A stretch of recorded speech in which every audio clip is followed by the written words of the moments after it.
Welcome back, it's Nine, and today we got some more PlayStation 5 content for you guys. We're going over an article from gamesindustry.biz about next-gen pre-orders and how most people chose the PS5. We're also going to be discussing the first official SSD that's going to be compatible with the PlayStation 5, and it looks like we will be able to buy it at even up to 2 terabytes. And lastly, we're going to be talking about a Final Fantasy 16 update. Now, before we get into that, if you haven't subscribed already, please hit that subscribe button, hit that notification bell to get notified about all my upcoming videos, and hit the like button. It helps the channel a ton. Now, let's get right into this, starting with this article that comes from gamesindustry.biz titled 72% of US next-gen pre-order customers chose PS5. The study was conducted from September 23rd to the 25th of 2020 using a sample of 511 US-based respondents representative of the US general gaming population. Among 15% of them said they managed to successfully pre-order a next-generation console within this group. 72% went for the disc edition of the PS5, 30% went for the Xbox Series X, 10% for the PS5 Digital Edition, and 8% for the Xbox Series S. 29% of the respondents said they attempted to pre-order a next-gen console but were not able to do so. Among them, 58% were trying to pre-purchase a PS5 Disc Edition, 40% on the Xbox Series X, 21% a Digital Edition of the PS5, and 11% an Xbox Series S.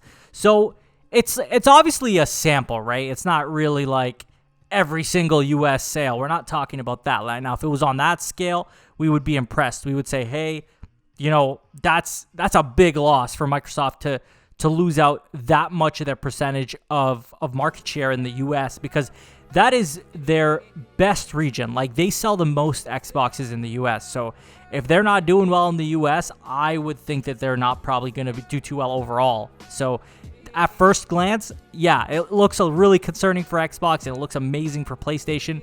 But given that it's just a small sample size, 511 people, that's not exactly a lot of people.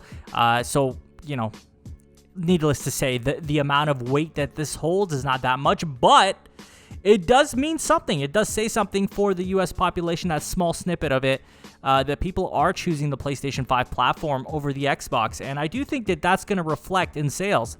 We fully expect that PlayStation is going to outsell Xbox this generation coming as well.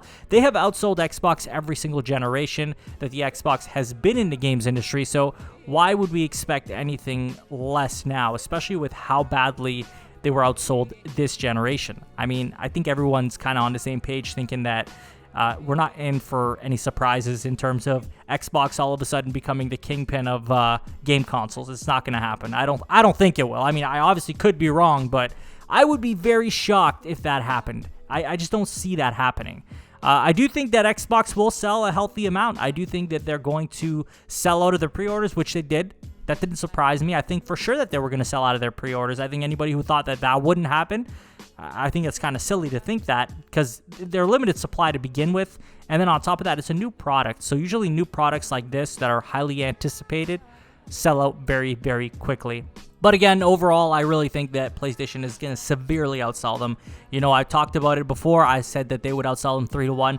I still think it's a possibility. I think PS5 could be the first PlayStation console to outsell the PS2 in total, sales overall through its life cycle. So I wouldn't be surprised if that happens, and I don't think that Xbox is likely ever going to reach 100 million units sold, and if it does, it'll take quite a while for it to actually get there. On to our next topic. We are discussing an article that comes from pushsquare.com titled Western Digital Reveals First PS5 Compatible SSD.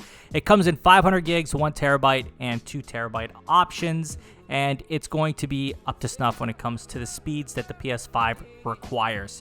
So these prices are not exactly cheap.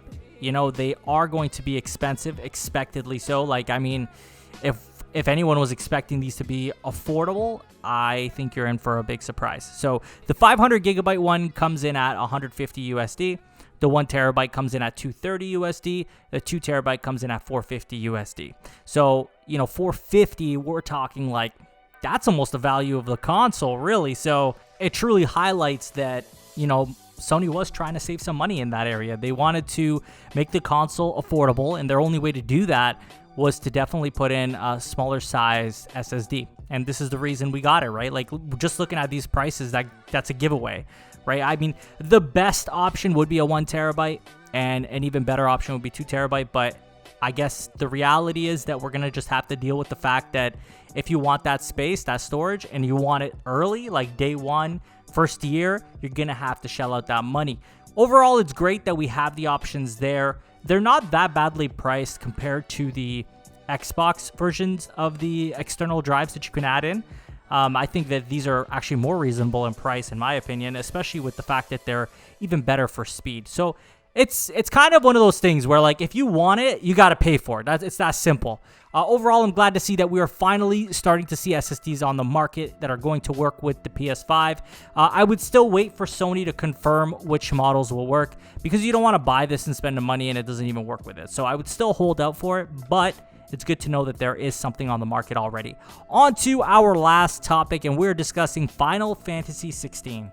This comes straight from Gematsu.com, titled Final Fantasy 16 Basic Development and Scenario Production Already Complete. According to the new recruitment page for the title on Square Enix's careers website, it says, "We have already completed basic development and scenario production and are continuing to create large-scale resources and build boss battles while expanding our various development tools." The website reads, "Also, most of our staff are carrying out their work remotely." So it looks like the whole pandemic that's happening is not holding them back. Square Enix is currently seeking final staff to help complete the world of Final Fantasy 16 with various stages and fields, large-scale cutscenes, character actions, and so on. So this is exciting news. Guys, this is one of my most anticipated PS5 titles. I cannot wait. This will be a day one purchase. This will be the ultimate bundle purchase. Whatever comes with it, whatever the most expensive version is, that's the one I'm buying, as long as it's not ridiculous, like $3,000-$4,000 or whatever it may be. But this is a game that I cannot wait for. Final Fantasy is my game. Do you know what I mean? Like, this is the game. Like, Final Fantasy VII was the game that got me into gaming as hardcore as I am today. So for me, Final Fantasy plays a huge role in my upbringing as a gamer, right? So for me, it's huge to see that we are finally getting a Final Fantasy 16, that it's as far along as it is, that it looks badass, that it's going to hopefully redeem what Final Fantasy 15 couldn't do, right? So I'm really excited for this. Can't wait to see what it's like. I'm glad that we're likely going to get it sooner rather than later. My assumption or my prediction is that it's going to be in 2022. I would think at earliest 2022. 2021 is too soon, but 2022, right on, guys. I really think that's when we're going to see it, and I can't wait to play this game. I'm sure a lot of you guys out there are excited for this as well. If you're a Final Fantasy fan like I am, or even if you're not, this game would be the perfect entry point for you guys. But I'm going to pass this on to you all, and I want to ask you, number one, what do you think is going to happen when it comes to PlayStation versus Xbox in the US? Do you think that there's going to be a huge difference between sales figures in that region? What do you think of the new Western Digital SSD? Is it affordable to you? Do you think that you would go out and buy one recently after you purchase a PS5? And lastly, what do you think of Final Fantasy 16? Do you think it's going to come out soon? Do you think 2022, 2021? Give me your thoughts in the comments. As always, if you haven't subscribed already, please hit that subscribe button. Hit that notification bell to get notified about all my upcoming videos. Hit the like button. It helps the channel a ton. Follow me on Twitter. Link will be in the description. And lastly, share this video with a friend. I will talk to you all on the next one. Take care.